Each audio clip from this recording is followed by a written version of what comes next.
La team, c'est mardi. Et comme d'habitude, vous avez ici sur la chaîne YouTube les mardis de Pulchering Ballet. Et aujourd'hui, elle a touché toutes les actualités. Elle a touché aussi la liste électorale. Et elle a parlé des conflits qui se passent pendant les élections. C'est-à-dire la crise post-électorale, la crise électorale, tout ça. Et ce qu'il faut faire pour ajuster et pour que la population ivoirienne puisse, ne serait-ce pour une première fois, avoir une véritable paix pendant les élections. Il est donc indispensable de remettre le nom du président Laurent Gbagbo dans la liste électorale, même si on reconnaît que c'est un problème d'abord juridico-politique.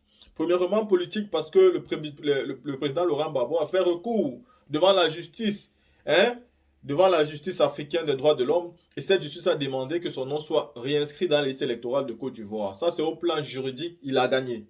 Ça, le RHDP ne veut pas respecter cela parce que je ne dis pas la CEI parce qu'on connaît que la CEI c'est une branche du RHDP. Il refuse de respecter ça malgré que la justice a demandé qu'on réintègre son nom dans la liste. Maintenant, dans le plan politique, comme dit Pulcheri Malais, dans le plan politique, Alassane Ouattara, s'il veut vraiment la réconciliation, doit donc poser un acte fort qui est celui de la réinscription du président Laurent Gbagbo. Tant qu'il ne peut même pas faire cela, c'est la preuve à juste, c'est-à-dire ça prouve clairement qu'il n'est pas prêt pour une réconciliation. Il veut gouverner sans partage dans la dictature. À côté de ça, Pulchering Ballet a estimé que les Ivoiriens sont certainement possédés, sont certainement attachés, sont certainement envoûtés par Alassane Dramane Ouattara. Pourquoi? Parce qu'elle estime qu'elle a lancé une pétition pour que tous les Ivoiriens puissent signer la pétition pour qu'on puisse alors imposer à ceux qui veulent augmenter le prix de l'électricité de ne pas le faire. Malheureusement, après plusieurs semaines, cette pétition-là n'a que 2000 signatures. Et pourtant, on parle d'un pays qui avoisine les 27 millions d'habitants. On va même presque à 30 millions d'habitants. Et pourquoi? Dans un pays de 30 millions d'habitants, où il y a beaucoup de personnes qui ont des problèmes financiers, qui ont des difficultés, Pulcheri Malais lance une pétition et des gens sont incapables de la signer. Et voilà pourquoi elle estime que la jeunesse aujourd'hui, oui on se plaint, oui on parle, mais finalement au moment d'agir, personne n'agit. Et moi pendant sa vidéo, je regardais plutôt les commentaires, je me suis rendu compte que beaucoup d'Ivoiriens demandaient le lien parce qu'ils ne connaissaient pas comment faire pour avoir la pétition. Et moi, j'ai donc décidé ici de vous mettre le lien de cette pétition en description. Donc, regardez la description de la vidéo. Vous allez trouver le lien en bas. Quand vous allez finir de voir la vidéo, suivez le lien et allez signer la pétition. C'est important.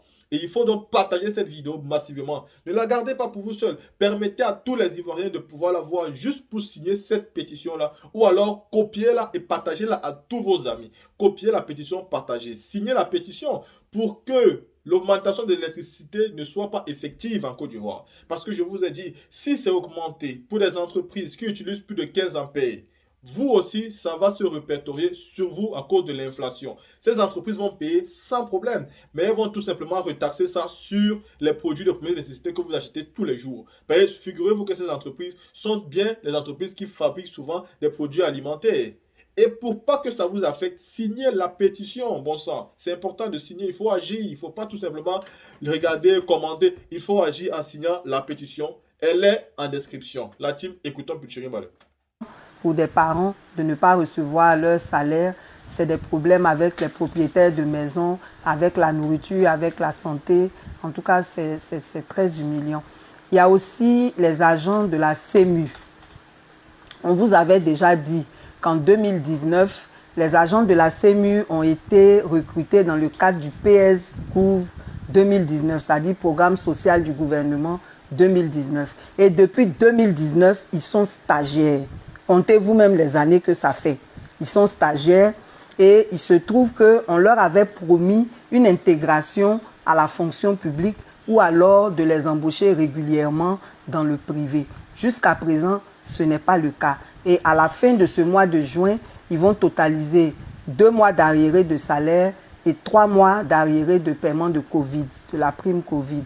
Et donc, c'est malgré cette situation que cette année encore, certains ont été recrutés pour combler les déficits dans certains établissements sanitaires et les nouveaux totalisent 4 mois d'arriérés de salaire.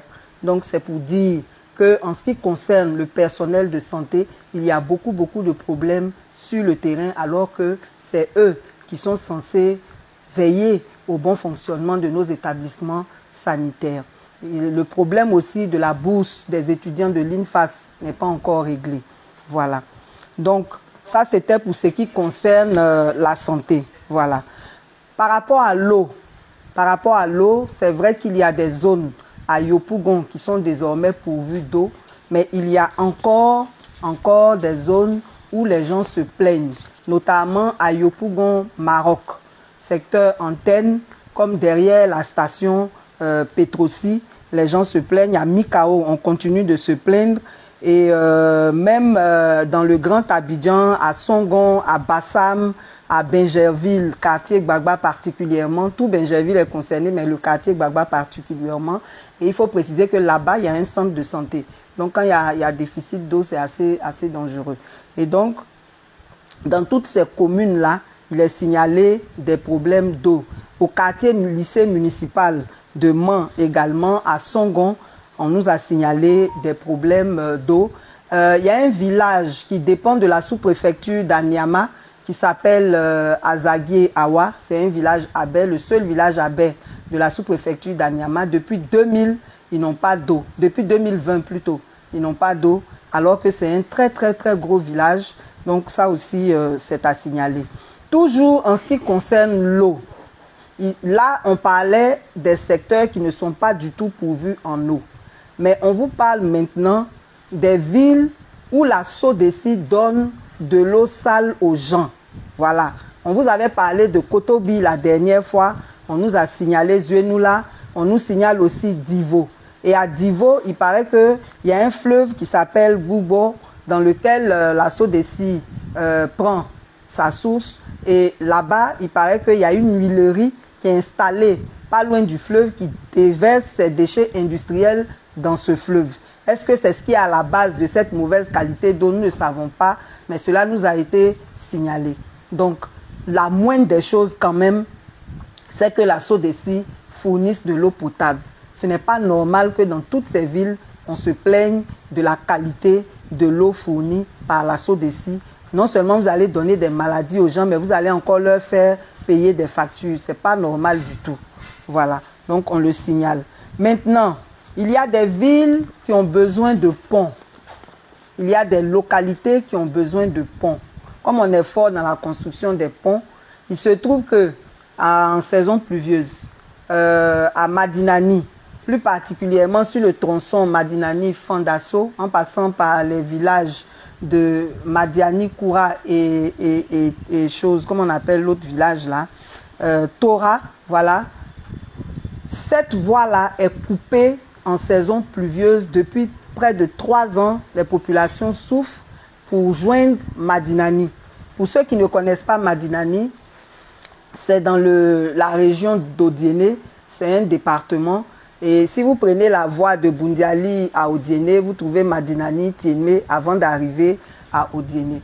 Et donc, il y a un fleuve là-bas qui s'appelle Baolo, voilà, qui a un pont qui est précaire. Voilà, donc quand il y a la saison pluvieuse et que le débit de l'eau est fort, ce pont-là cède et les populations qui sont de Madiani Koura, qui sont à 14 km de Madinani, ne peuvent plus joindre la préfecture et c'est vraiment pénible. Il faut préciser que toutes ces zones-là sont aussi des zones de production. On nous a signalé la même situation à Bengourou, dans la sous-préfecture d'Aniasoué. Voilà, là-bas aussi, il y a un problème sur le fleuve Beki, où le pont aussi a cédé. Là-bas aussi, c'est une zone de production et les populations souffrent quand c'est comme ça. C'est quelqu'un du village de Ngakron qui nous a parlé de ce problème. Voilà, donc nous interpellons les autorités de venir au secours de ces populations de Madinani, d'Abengourou. Il y a certainement d'autres zones dont on va vous parler si les informations nous parviennent. Voilà, donc ça c'était pour ce qui concerne l'eau et les ponts. On va maintenant parler aussi de Songon Kassamblé, où ils ont des problèmes d'électricité. Ils ont des problèmes d'électricité.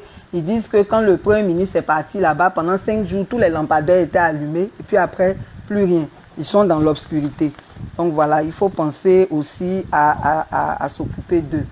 On vous avait déjà parlé d'une taxe qui existe sur les salaires de tous les salariés. qu'il soit de la fonction publique ou du privé. Et je vous avais dit que quand moi je travaillais là, cette taxe-là me prenait 120 000 par mois. 120 000 là, c'est le salaire de certaines personnes. Moi, on me coupait ça sur mon salaire par mois au titre de la contribution nationale. Et cette taxe avait été instaurée au temps du président Gbagbo comme effort de guerre, pour ne pas dire effort de paix. On peut appeler ça comme on veut, mais c'était par rapport à la crise. Et depuis que cette crise est finie, c'est une taxe qui devait être supprimée. Voilà. Mais on continue de prélever cette taxe alors qu'elle est très élevée. Et si on la supprimait, elle pouvait contribuer à alléger les conditions des ménages par rapport à la cherté de la vie. Donc nous voulons ici interpeller les centrales syndicales. On sait que vous travaillez, mais faites encore plus parce que cette contribution nationale-là, ça devait être votre cheval de bataille. La disparition de cette taxe qui pourrait arranger les travailleurs. Voilà. Donc on signale ça parce que beaucoup s'en plaignent. Moi-même, quand je travaillais, je m'en plaignais aussi. Si la guerre est finie, alors il n'y a pas de raison qu'on continue de prélever cette taxe. Voilà. Maintenant, par rapport à nos amis, les déguerpis, on vous dit encore, Yako, il y a beaucoup de situations. On ne peut pas parler de tout. Certainement qu'on vous servira un focus sur ceux qui ont été déguerpis depuis 2017 sans dédommagement. Mais aujourd'hui, on veut vous parler de ceux qui ont été déguerpis dans le cadre du projet de la Y4, dirigé par le PTUA. Voilà, le programme de transport urbain abidjanais, qui a dirigé plusieurs projets. C'est eux-mêmes qui dirigent en principe la route de Dabou qui finit pas là. Et puis, voilà, donc, il se trouve que les populations qui ont été affectées par le projet de la Y4 se plaignent du fait que les indemnisations n'ont pas été, on va dire, correctes. Voilà. Normalement, et ça, je vous expliquerai ça toujours parce que c'était mon travail quand moi j'étais au Bénet. Normalement, quand on veut déguerpir quelqu'un là, on fait l'expertise de son bien immobilier. On vient, on soumet les résultats de l'expertise à la personne qui est affectée et c'est quand elle est d'accord avec le montant qu'on lui propose qu'elle signe ce qu'on appelle un certificat de compensation qui entre dans la procédure de paiement. Et c'est quand on a fini de payer les gens que on fait maintenant, on procède au déguerpissement. Et dans les composantes du paiement là, se trouve aussi une indemnité de déménagement. Donc les gens déménagent et puis c'est après qu'on vient détruire. Depuis un certain temps, on fait le contraire. Non seulement on ne paye pas les gens avant de les déguerpir, mais il y a des gens même qui n'étaient même pas dans l'emprise qu'on touche aussi et ça crée encore plus de problèmes. Donc en ce qui concerne ceux qui sont sur ce projet-là, il y a des gens qui nous ont approchés pour dire qu'ils n'étaient pas d'accord avec le montant de leur indemnisation. Et quand c'est comme ça, là, tu fais une contre-expertise. Mais pour faire une contre-expertise, il faut que le bâtiment soit là. Le problème, c'est que les gens cassent. Avant même de proposer un dédommagement aux populations affectées. Et ça, c'est pas correct. C'est un abus de pouvoir. C'est un abus de pouvoir, c'est une injustice envers les personnes qu'on déplace. Donc moi, j'ai dit à la personne qu'on allait en reparler pour voir quels sont les recours possibles. Mais si vous êtes en groupe, c'est plus facile à gérer que des cas individuels, surtout quand en face, il y a beaucoup de mauvaise foi. On va vous dire, allez ici, allez là-bas, vous faites tourner en espérant que vous laissiez tomber. Mais ce n'est pas normal et c'est vraiment dommage. C'est vraiment dommage parce que le développement, il est fait pour l'homme, par l'homme. Il n'est pas fait pour détruire des vies, pour précariser les conditions de vie des gens. Des gens ont économisé, ils ont construit leur maison. Vous venez, vous détruisez ça sans état d'âme. C'est vraiment méchant et il faut bien qu'on leur rende justice. Voilà. Donc, ça, c'était pour parler des points qui concernent les plaintes que nous avons reçues. Il y en a beaucoup d'autres, mais pour aujourd'hui, on va s'arrêter là. Et on va aborder nos sujets du jour. Pour nos sujets du jour, le premier point concerne un atelier auquel nous avons participé cette semaine avec Afrobaromètre, qui est une institution panafricaine qui fait des statistiques sur les pays africains. Et aujourd'hui, ils couvrent 40 pays. Ils couvrent 40 pays et chaque année, ils étendent leur couverture. Et c'est pour produire des statistiques sur les Africains par les Africains eux-mêmes. Voilà. on a des statistiques de la Banque mondiale, de plusieurs autres organisations, mais il serait bien aussi qu'il y ait des organisations qui produisent des statistiques pour nous les Africains. Et donc, Afrobaromètre, vous pouvez aller sur leur site www.afrobaromètre.org pour avoir de plus amples informations, et je voudrais encourager tous les acteurs de la société civile à aller visiter ce site, à utiliser les données de Afrobaromètre qui sont assez crédibles. Voilà, donc un clin d'œil à Hassana Diallo et toute l'équipe qui nous a formés cette semaine. On vous promet qu'on va utiliser les statistiques d'Afrobaromètre pour étayer ce que nous disons. Ils font des statistiques sur tous les domaines, la politique, l'économie, vraiment tout. Voilà. Merci. Et donc, le deuxième point, c'est par rapport à la liste électorale. Normalement, la date qui a été officiellement annoncée pour livrer la liste définitive, la liste électorale définitive, c'est demain, 21 juin. Et nous espérons que la sagesse aura habité les uns et les autres pour que tout ce qui a été signalé dans le cadre du contentieux, que ce soit des problèmes techniques ou des problèmes d'ordre politique, soit réglé dans le sens de l'apaisement, dans le sens de la paix, dans le sens de préparer un scrutin qui soit vraiment apaisé. Je veux parler de ce que vous savez. Il y a l'inscription du nom du président Laurent Gbagbo sur la liste électorale. On espère que cette liste définitive aura son nom. Comme on l'a dit, on l'a déjà dit, c'est un problème à la fois juridique et politique. Il est juridique parce que en 2020, après un recours auprès de la Cour africaine des droits de l'homme et des peuples, le 15 septembre, la Cour africaine des droits de l'homme et des peuples a demandé que les droits civiques du président Guillaume Soro soient rétablis, et le 25 septembre, la même Cour a demandé que le nom du président Laurent Gbagbo soit réinscrit sur la liste électorale. On ne doit pas appliquer les décisions qui nous arrangent seulement. On doit appliquer de façon correcte toutes les décisions de justice. Et ça, c'est une décision qui a été prise par la Cour africaine des droits de l'homme et des peuples, dont la Côte d'Ivoire est signataire. Et dans notre constitution, tous les traités qui sont signés par l'État de Côte d'Ivoire prévalent sur les lois nationales.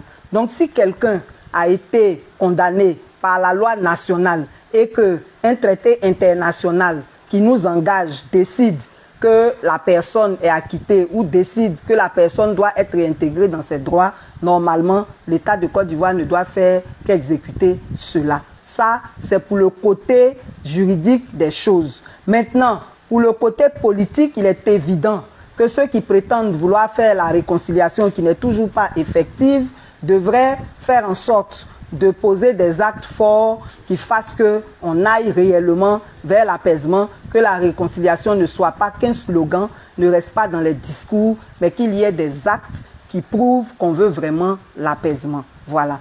Donc, pour ce sujet-là, nous attendons tous la liste définitive pour voir si toutes les irrégularités qui ont été constatées ont été corrigées. Et puis, bon, on va dire bravo à la CEI, ou alors on va nous plaindre de la CEI qui n'aura pas fait son travail. Donc, on verra bien demain. Voilà. Ensuite, nous allons revenir sur ce que nous avons dit la dernière fois par rapport à l'augmentation de l'électricité. On revient dessus parce que les Ivoiriens ont un gros problème. Je ne sais pas si vous êtes envoûtés ou bien qu'est-ce qui se passe, mais vous avez un gros problème. On a dit la dernière fois que la décision qui a été prise par le ministère en charge de l'énergie de procéder à une augmentation à partir du 1er juillet, à une augmentation de l'électricité pour les 15 ampères et plus, allait avoir des répercussions sur le coût de la vie, sur notre pouvoir d'achat, parce que la plupart des 15 ampères et plus comprennent les industriels qui fabriquent tous les produits manufacturés que nous utilisons et donc qui risquent de le répercuter sur le coût des produits qu'ils nous vendent. Donc, quand on augmente, eux, ce n'est pas leur problème. Ils n'ont qu'à faire leurs calculs, leurs ajustements pour que ce soit nous encore qui payons. Donc, quand on nous dit que cela ne va pas nous affecter, ce n'est pas vrai.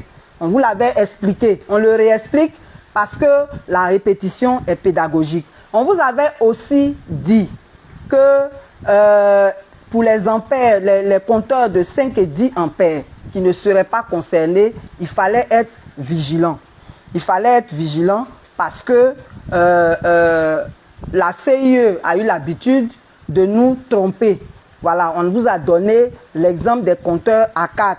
Jusqu'aujourd'hui, on continue de couper l'électricité de ceux des compteurs à 4 qui n'auraient pas atteint une certaine consommation. Alors que quand on leur vendait les compteurs à 1000 francs, on ne leur a pas précisé cette clause-là. Et aujourd'hui, ils subissent ça. Et comme c'est une situation de monopole, les gens sont obligés de payer, sinon ils n'ont pas l'électricité. Donc c'est comme ça qu'on vous a aussi dit que dans les compteurs de 5 ampères et 10 ampères, là, il y a ce qu'on appelle les compteurs professionnels, qui sont les compteurs utilisés par les responsables d'activités commerciales. Et qu'il va falloir surveiller la consommation de ces compteurs-là. Donc aujourd'hui, en plus de vous donner les seuils de consommation, on va vous donner les coûts unitaires. Comme ça, chacun pourra vérifier si effectivement, il n'y a pas eu d'augmentation. Maintenant, il y a autre chose qu'on veut préciser. Ce qu'on veut préciser, c'est qu'il y a quelque chose que vous ne savez pas. C'est qu'il y a ce qu'on appelle le 5 ampères basculé. Ce sont des gens qui ont des compteurs de 5 ampères, mais la CIE observe leur consommation. Si sur 3 bimestres, vous avez consommé plus de 600 kWh, c'est-à-dire en moyenne 200 kWh par mois, par facture, eux, ils se permettent de vous faire basculer dans les 10 ampères sans vous le dire. Avant, on envoyait un courrier pour dire aux gens, voilà, monsieur, votre consommation a atteint tel seuil, donc on vous bascule. Maintenant, là, on ne vous dit même pas. Et puis, on vous bascule automatiquement dans les 10 ampères. On appelle ça 5 ampères basculés. Dans tous les cas, si que vous en rendiez compte ou pas, vous allez payer parce que leur situation de monopole fait qu'ils sont vraiment très désagréables avec les clients. Voilà. Donc, il y a cette affaire de 5 ampères basculés qu'il faut aussi avoir à l'esprit. Donc, maintenant, on va vous donner les coûts. On va vous donner les coûts pour qu'ensemble, on puisse suivre l'évolution de nos factures. Et ça, on va le répéter régulièrement. Il ne suffit pas de prendre sa facture comme ça et puis on s'assoit. Il faut vérifier ce qui est sur la facture. Donc, pour les compteurs de 5 ampères, là, on vous avait expliqué la dernière fois que sur chaque facture, vous allez voir première tranche et deuxième tranche. Ça veut dire quoi? Ça veut dire qu'il y a un seuil que lorsque vous l'atteignez, vous fait basculer dans la deuxième tranche. Et le coût de la deuxième tranche fait parfois même le double du coût unitaire de la première tranche. Donc, par exemple, si on prend les 5 ampères, on va vous dire que le seuil, il est à 80 kWh. Et le coût unitaire est à 28,84 francs. Mais une fois que vous avez dépassé les 80 kWh, là, on vous bascule dans la deuxième tranche et le coût unitaire devient 50,16. Vous voyez, de 28 à 50 là, c'est quand même assez élevé. Hein? Et donc, il faut surveiller tout ça. Il ne suffit pas de venir dire des choses. Le 16 juin, le ministre en charge du commerce a pris un communiqué pour dire que les gens ne devraient pas augmenter les prix des produits. Mais ça là, on connaît ça. Ce n'est pas la première fois qu'ils disent ça. Et sur le terrain, on sait ce qu'on constate. Même simple pain là, il y en a qui font à 200 et puis il n'y a rien. Tout le reste des produits là, il n'y a pas de contrôle réel. Et comme vous êtes habitué à vous plaindre sans réagir, la vie continue et puis il n'y a rien. Voilà. Donc, ce n'est pas ce communiqué là qui va empêcher les industriels à faire l'augmentation qu'ils feront si jamais on augmente leur facture. Donc, on revient à nos coûts. Je parlais des 5 ampères. Le seuil, c'est 80 kWh, sinon vous basculez dans la deuxième tranche. Pour les 10 ampères, le seuil, c'est 391 kWh et le coût unitaire, c'est 66,96 francs. Quand vous dépassez les 391 kWh, on vous bascule dans la deuxième tranche où le coût unitaire est à 58 francs. Voilà. Pour les 15 ampères et les 20 ampères, ce sont les mêmes coûts, mais c'est le seuil qui varie. Les coûts sont à 86,31 francs pour la première tranche et 73,40 francs pour la deuxième tranche, mais les seuils sont différents. Le seuil du 15 ampères est à 594 kWh et le seuil du 20 ampères est à 792 kWh. Donc, nous vous exhortons à vraiment vérifier vos factures. Ça, c'est un. Deuxièmement, la dernière fois, on a lancé une pétition. Et puis, on vous a dit, c'est pour ça que je disais tout à l'heure que je ne sais pas si vous êtes envoûté, mais il y a un problème. On vous a dit qu'on ne vous demande pas de descendre dans la rue pour que les spécialistes de troubles à l'ordre public vous mettent en prison. Simple signature, on vous a demandé là. Aujourd'hui, là, ça fait une semaine. On est à 2137 signatures. Ça suppose qu'il y a seulement 2000 personnes en Côte d'Ivoire qui ne sont pas satisfaits de la facturation de la CIE-SODECI et qui veulent un changement, qui refusent qu'il y ait, comment on appelle ça, une augmentation à partir du 1er juillet. Mais quand vous faites ça là, c'est nous tous qui payons. Vous avez fini d'écouter Pulchérie Ballet. Je pense que nous sommes totalement d'accord avec ce qu'elle est en train de dire dans tous les points. Moi, je reviens juste sur le cas de l'électricité. Je répète encore, signez la pétition. Il est important, quand on parle, quand on fait les vies, quand on fait tout, il est important aussi de signer. Cette pétition-là, tout le monde peut la signer. Je vous promets, tout le monde peut signer cette pétition. Peu importe qui vous êtes, peu importe où vous êtes, peu importe la position dans le monde où vous vous trouvez, vous pouvez signer cette pétition-là. On ne demande absolument rien pour la signer. Cliquez sur le lien et allez la signer. Elle est importante. Dans la team, ceci étant dit, je vous fais confiance. Partagez la vidéo massivement pour que nous soyons nombreux à être informés, parce que je constate aussi que s'il y a seulement 2000 signatures, c'est parce que beaucoup d'Ivoiriens n'ont pas été informés. Et c'est parce que quand vous écoutez certainement les informations, vous les gardez pour vous tout seul. Partagez-les. Pas forcément, si vous voulez, ne partagez pas la vidéo, mais copiez le lien et partagez-le à vos proches, parce que nous souffrons tous de cette difficulté d'électricité en Afrique. Et donc, il est important que les États arrêtent d'augmenter le prix, surtout quand on sait qu'ils coupent les lumières de temps en temps. Et il est important de savoir que ce n'est pas un problème qui concerne juste Pulchérie Ballet ou bien un parti politique. Ça concerne tous ceux qui consomment l'électricité dans leur domicile. Ceci étant dit, dites-moi ce que vous pensez en commentaire et on se voit pour une prochaine vidéo.